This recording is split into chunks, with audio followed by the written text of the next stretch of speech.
Bonjour à tous, bulletin économique et politique numéro 14 aujourd'hui. De quoi on va parler? On va parler évidemment de l'actualité budgétaire. Dans une dernière vidéo, on vous expliquait comment le budget de l'année dernière avait dérapé du point de vue du déficit. Dérapé, c'est les mots du gouvernement. En réalité, il y a eu quand même beaucoup d'erreurs dans la manière dont les choses étaient calculées. Aujourd'hui, on va parler du budget 2025. Il est en train, c'est en ce moment même, il est en train d'être discuté à l'Assemblée nationale, mais on peut déjà tirer des premières conclusions de ce qui est en train de se passer. La parole est à notre collègue Alexandre Wizy pour le groupe socialiste. Pouvez-vous nous dire si cette étude qui préconise un plan de vigilance renforcé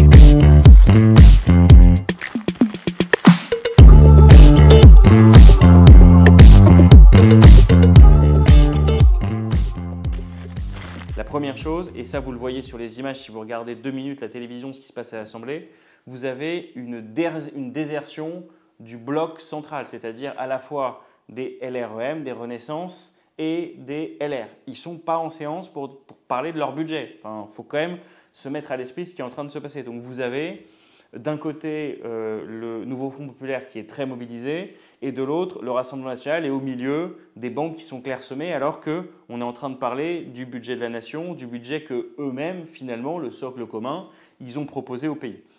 Et donc déjà, ça pose un sujet démocratique énorme parce que, je ne sais pas si vous vous souvenez, mais les assemblées parlementaires, c'est quelque chose qui a été créé pourquoi d'abord? Pour débattre du budget, parce qu'on débat de l'impôt. Et d'ailleurs, on commence, la partie 1 du projet de loi de finances, c'est les recettes. Donc on commence par ce sujet-là. Qu'est-ce qu'ils sont en train de faire? Parce que moi, j'essaie de comprendre un petit peu ce qu'ils ont en tête et ce qu'ils ont comme stratégie et je veux le partager avec vous.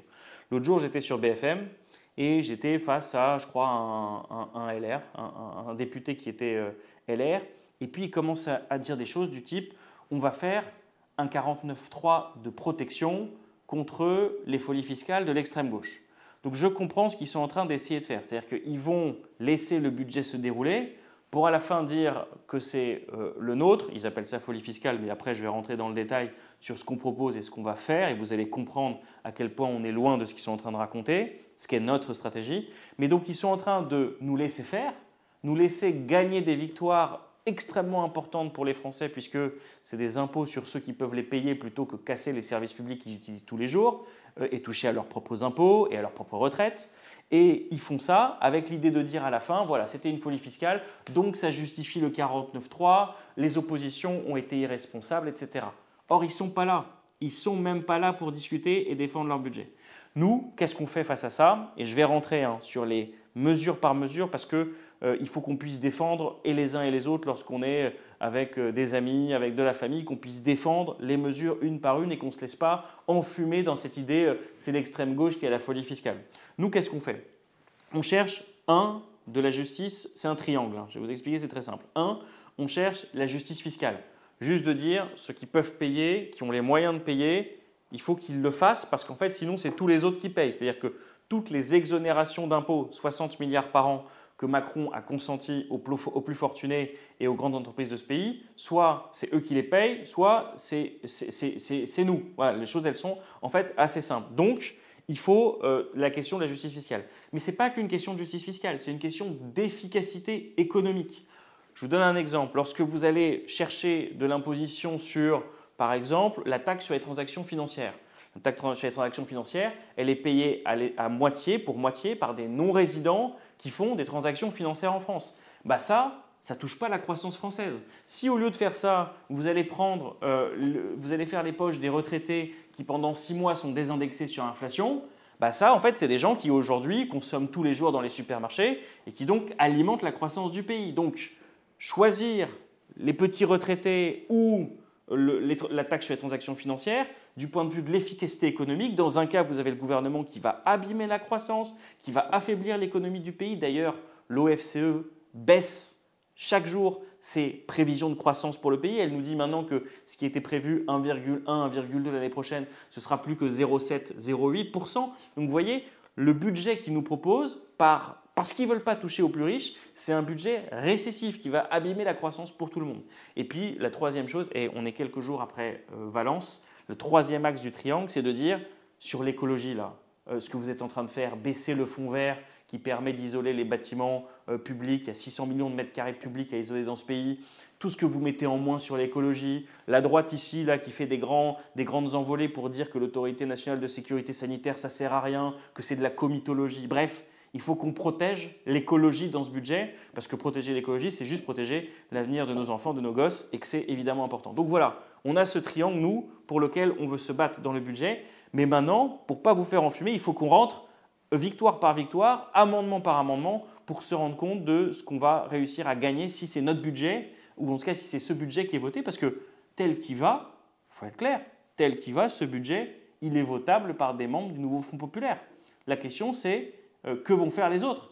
Que va faire le RN et que vont faire la droite et les macronistes? Et moi je vous dis qu'il y aura une alliance pour écarter la partie recette du budget et qu'ils justifieront ça et ils feront le 49.3 derrière. Mais maintenant, on rentre dans le dur, on rentre dans les 10 mesures que je voulais vous présenter. Alors le premier amendement qui a été adopté, vous allez voir, hein, ce n'est pas un amendement de l'extrême gauche comme dit la droite lorsqu'elle veut parler de nous et de ce qui est dans ce budget, c'est un amendement de Charles-Amédée de Courson. Hein, Charles-Amédée de Courson, c'est un député centriste et c'est un député qui est rapporteur général du budget. Et qu'est-ce qu'il a déposé comme amendement? Il a déposé un amendement sur la pérennisation de la contribution des hauts revenus. C'est quoi l'idée? Vous allez voir, c'est assez simple. Pour les ménages qui ont un revenu individuel pour chaque personne de plus de 250 000 euros, donc pas une paille, 250 000 euros. L'idée est de dire qu'il faut un taux d'imposition minimum. Le taux d'imposition minimum, il est à combien? Il est à 20% sur leurs revenus. Aujourd'hui, vous avez dans le pays plus de 24 000 foyers sur les 65 000 qui sont au-delà de 250 000 euros en individuel qui n'atteignent pas ce montant. D'accord? Et donc, ce que propose l'amendement de M. de Courson, c'est de dire qu'il faut le pérenniser. Il faut calculer les choses à partir d'un revenu fiscal de référence. Il y a les 250 000 euros, il faut les calculer. Alors qu'il faut le calculer à partir d'un revenu de référence que les macronistes avaient grevé de différentes exemptions, ce qui permettait de réduire l'assiette. Lui, il dit non, il faut prendre tous les revenus pour mesurer les choses. Donc cet amendement, il permet de pérenniser, parce que les macronistes disaient, vous vous rendez compte, c'est tellement dur ce qu'on leur demande, il faut que la contribution soit exceptionnelle. Là, c'est une contribution pérenne et sur une assiette de revenus qui n'exonérait pas des revenus comme l'avaient fait les macronistes. Donc voilà, premier amendement qui doit rapporter entre 2 et 3 milliards d'euros. Deuxième amendement qui est important, c'est ce qu'on appelle, on se bat depuis des années pour ça, on appelle ça la taxe Zuckman. La taxe Zuckman, c'est quoi? C'est une taxe qui est prélevée, qui est payée par les milliardaires. D'accord? C'est une taxe qui est payée par vraiment le top 0,01% de la distribution des revenus. Qu'est-ce qu'ils ont comme spécificité les milliardaires? Les milliardaires, ils n'ont pas des revenus qui redescendent comme vous et moi, en salaire, etc. Ils ont des holdings. Et dans ces holdings, ils logent énormément de revenus qui ne font jamais descendre du point de vue des personnes physiques. Du coup, qu'est-ce que ça fait? Ça fait que quand on les impose sur le revenu, ils se retrouvent avec des taux d'imposition extrêmement faibles. Le taux d'imposition des milliardaires moyens, ce que nous dit un rapport de l'Observatoire européen de la fiscalité, c'est seulement 2%. Donc si on veut les taxer ces gens, c'est-à-dire que sur les revenus ça ne marche pas puisque tout est logé dans la holding, il faut taxer le patrimoine. Et donc ce qui est proposé avec ce deuxième amendement qui a été voté, qui a été gagné à l'Assemblée nationale, c'est bien de faire en sorte que chacun paye sa part. Et donc ça permet de rapporter 13,6 milliards si je vous parle seulement des 10 plus grands contribuables de ce pays. 13,6 milliards. Donc vous voyez, on est sur un sujet où on touche les plus riches de ce pays sur des gens qui aujourd'hui ne payaient pas d'impôts ou payaient très peu d'impôts sur le revenu parce qu'ils ont des techniques d'optimisation fiscale extrêmement sophistiquées à ce niveau-là. Le troisième amendement, il vise un secteur particulier. Ce secteur particulier, c'est celui du fret maritime. Le fret maritime, ça a été un secteur qui a connu sans doute le plus de surprofits, de super profits, de profits de crise pendant l'épisode Covid et juste après, parce que le commerce international a été grippé et qu'on est sur un marché avec finalement très concentré, très peu d'acteurs. Et il y a notamment un acteur en France très important qui est CMA-CGM. Et donc sur ce secteur-là, on avait des taux de fiscalité, je vous donne un exemple sur 2021-2023, pour CMA-CGM, c'est de l'ordre de 3% d'impôts qui étaient effectivement prélevés. Là, on instaure une taxe qui permet de les ramener à à un niveau d'imposition qui est plus conforme à ce que payent les autres entreprises, autour de 25%. Et ça permet de dégager 5 milliards d'euros par an. Aujourd'hui, CMA-CGM, c'est des gens qui ne savent plus quoi faire de leur argent. C'est des gens qui rachètent des groupes de presse, des trucs très loin de leur métier. Bon, ça sert toujours à faire de l'influence, mais qui rachètent des groupes de presse et qui rachètent plein de choses. Parce que quoi? Parce qu'ils ont généré pendant la crise des surprofits. Vous vous souvenez, dans les années précédentes, on s'est battu avec les macronistes pour leur expliquer que c'était important de taxer les surprofits et les superprofits. Là, cet amendement, c'est un amendement d'une députée écolo, il est passé. Il est passé, donc il est dans le budget. Donc vous allez me dire, est-ce que ça, c'est ce que dit la droite, c'est-à-dire la folie fiscale pour tous les Français, ou est-ce que c'est quelque chose de ciblé sur un secteur qui connaît des surprofits? Moi, la réponse pour moi, elle est évidemment évidente. Ensuite, vous avez quatrième point, je ne vais pas être trop long là-dessus parce que c'est compliqué, mais en gros, c'est le régime fiscal entre les filiales, les mères et les filles. Vous savez, quand vous êtes dans les grands groupes internationaux, vous avez une cascade de sociétés qui se répondent. Vous avez une société mère, puis vous avez des sociétés en dessous qui viennent, ce qu'on appelle faire du cash pooling, c'est-à-dire tirer le cash dans les filiales. Bref, vous avez toute une organisation qui est créée et cette organisation elle a pour but d'optimiser l'impôt pour les sociétés. Il y a trop de triche dans ce qui se passe là-dedans ou trop d'optimisation. Et donc, on a déposé un impôt qui va permettre d'éviter cela et qui va permettre de rapporter de l'argent de manière extrêmement conséquente. C'est un amendement de François Ruffin et le chiffrage précis il est en cours parce que c'est très difficile justement d'aller voir exactement ce que ça rapporte parce qu'on est dans des systèmes qui sont extrêmement complexes, mais c'est un impôt important pour la justice fiscale entre les grands groupes qui ont toutes ces filiales et les petites PME qui, eux, n'ont pas une structure juridique complètement fabriquée pour jouer la question de l'impôt. Ça, c'est vraiment très important. Ensuite, on a la question du rétablissement progressif de la CVAE.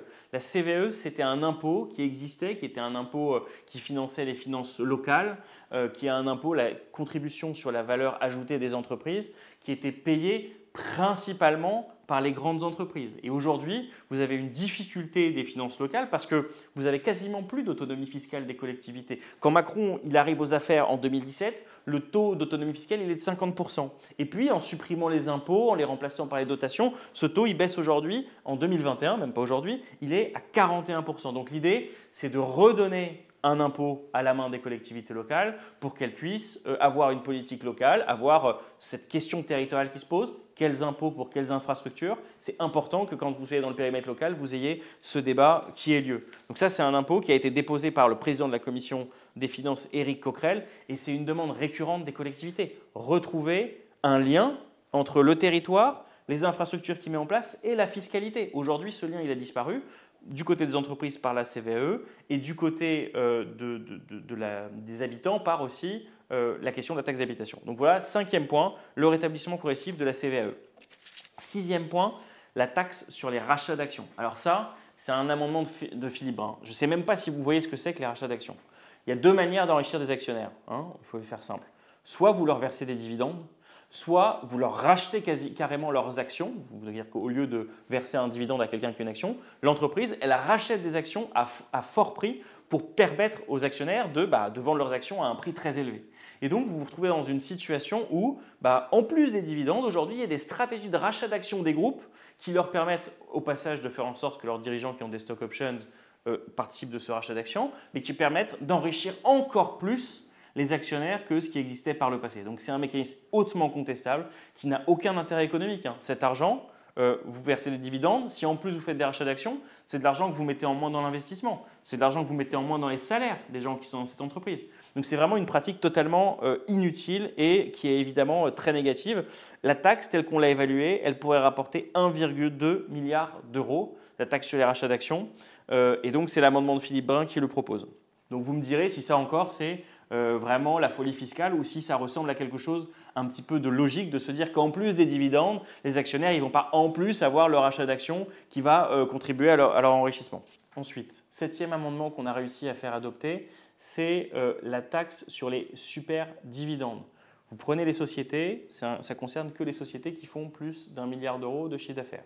Vous prenez ces sociétés et ces sociétés, vous regardez sur 5 ans quelle a été leur politique de dividendes. Si vous avez des sociétés qui ont des politiques de dividendes qui augmentent de plus de 20% de la moyenne des 5 dernières années, alors à ce moment-là, vous les taxez. Pourquoi c'est essentiel la taxation de dividendes? Je pense qu'il faut que chacun l'ait bien en tête. Aujourd'hui, 96% des dividendes versés, ils ont été captés par les 1% les plus riches de la population. Donc l'histoire des petits épargnants. C'est une blague sur les dividendes. 96% des dividendes versés ont été captés par les 1% les plus riches de ce pays. À l'inverse, le revenu moyen de la population, en net, il baissait de 2% sur l'année 2023. Donc on est bien avec un accaparement et donc le besoin d'une régulation sur le montant des dividendes versés, parce que si on continue comme ça, on va avoir une société qui va continuer de diverger avec des gens qui vont être de plus en plus riches et le reste de la société qui stagne ou s'appauvrit comme ça a été le cas en 2023. Donc on a fait cette surtaxe sur les super dividendes qui était extrêmement importante. Ensuite, je ne sais pas si vous vous souvenez, ça avait été une enquête journalistique qui l'avait révélé, c'est ce qu'on appelait le scandale des Cum-Cum. Alors là, c'était des liens entre les banques et les grands groupes qui, par des mécanismes de cession ou de location des parts, parvenaient à échapper à l'impôt. Bref, tout ça est très compliqué, mais le coût pour l'État, c'était 3 milliards d'euros. Donc avec cette lutte contre les montages fiscaux abusifs des Cum-Cum, cet amendement, qui est un amendement de la socialiste Christine Pires-Beaune, on arrive à lutter contre ça. C'était un mécanisme d'optimisation très grave et qui était finalement assez peu régulé. Là, on complète la régulation pour les mécanismes les plus sophistiqués qu'ils avaient inventés après la première régulation. Donc c'est évidemment un point important. Ensuite, 9e point, l'encadrement de ce qu'on appelle le pacte Dutreil. Le pacte Dutreil, qu'est-ce que c'est? Alors, c'est quelque chose qui est très bien connu des chefs d'entreprise et surtout des dynasties d'entreprises dans ce pays. Le pacte Dutreil, c'est un pacte qui existe pour faire en sorte que lorsque vous êtes sur une entreprise, lorsque vous êtes dans la transmission d'entreprise, vous avez une énorme exonération au moment des droits de succession. Plusieurs remarques. 1, ça profite beaucoup aux grands groupes. 2, cette exonération, elle est à 75%. 3, est-ce que c'est bien d'avoir des dynasties? En quoi le fait d'avoir un père qui était dans l'industrie assure que le fils est bon dans l'industrie? Moi, l'exemple que je prends souvent, c'est l'exemple Lagardère. Le fils a dilapidé l'empire du père en quelques années, il a bénéficié d'un Dutreil. Est-ce que c'était l'intérêt de la société qu'on assure la transmission dans des dynasties où il n'y a rien qui garantit que le fils soit meilleur gestionnaire, etc. C'est l'idée d'un patriotisme, d'un capitalisme familial qui permettrait d'avoir des fleurons qui se garderaient parce qu'il y aurait une forme de préservation. La réalité, c'est que ce n'est pas ça aujourd'hui. La réalité, c'est que c'est confié à des gens qui ne sont pas compétents le soin de gérer des entreprises. Alors pour les petites entreprises, évidemment, certaines, ça a du sens parce que parfois, sinon, l'entreprise disparaît lorsqu'on est dans le monde de l'artisanat, des ouvriers. Et donc, l'idée, c'est de caper le montant total parce que, évidemment, pour les grands groupes, ça n'a pas de sens. Ça permet des passations qui sont même dangereuses et qui détruisent parfois de la valeur. C'est le cas chez Lagardère. Et puis le dernier point, il y a un bien de première nécessité qui a connu des fluctuations très nombreuses ces dernières années. C'est un amendement, encore une fois, du socialiste Philippe Brun. Vous savez, le marché de l'électricité, il fluctuait avec des grandes volatilités. Sauf que l'électricité, c'est partout et en plus, on est dans un moment d'électrification des usages dans le pays, sur les voitures, sur tout un tas de sujets. Là, c'est une taxe sur le trading d'électricité. Vous arrêtez la spéculation sur l'électricité. C'est un bien de première nécessité. On ne joue pas avec comme on joue avec d'autres biens. Et donc, cette taxe, elle permet de dissuader les spéculateurs d'aller sur ce marché.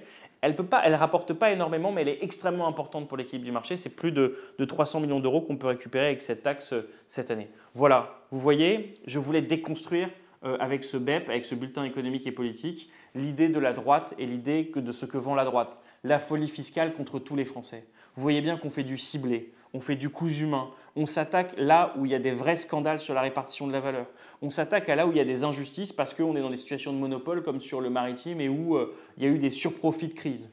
On s'attaque aux rachats d'actions qui n'ont pas de sens. Bref, on s'attaque aux choses qui n'apportent rien à l'économie réelle et au lieu de faire payer les Français, au lieu de faire payer les services publics avec des réductions de postes à l'école, avec des suppressions de lits à l'hôpital telles qu'elles ont été annoncées aujourd'hui, eh ben, on va là où c'est le moins douloureux pour toute la société. Et le moins douloureux, c'est ce qu'on vous a montré. Parce que qu'est-ce qui est en train de se passer dans notre société? Le retour du capital et de sa concentration dans les mains de quelques-uns. Ce n'est pas une lubie de gauchiste, c'est les chiffres de l'INSEE, les chiffres de ce qu'on peut observer d'un point de vue économique. Le capital est en train de se reconcentrer dans les mains et d'échapper à la classe moyenne qui avait réussi à en obtenir une petite partie. Donc voilà, donc il faut se battre pour ce budget. Il faut faire en sorte que ce que prépare le gouvernement l'entourloupe à la fois du vote contre les recettes, puis du 49.3, on la dénonce, on se bat et on refuse cette idée qu'on est dans la folie fiscale et que nous, on ne sait pas gérer le pays. Regardez dans quel état ils nous l'ont rendu cette année. C'est absolument dévastateur. Voilà ce que je voulais vous dire aujourd'hui. Si cette vidéo vous a plu, n'hésitez pas à la liker, à la partager, à la commenter, à la diffuser autour de vous parce qu'on a besoin de partager cette culture sur le budget 2025 et ne pas s'en laisser compter par les uns et par les autres. Voilà, je vous souhaite une bonne semaine. À très bientôt pour un nouveau bulletin économique et politique.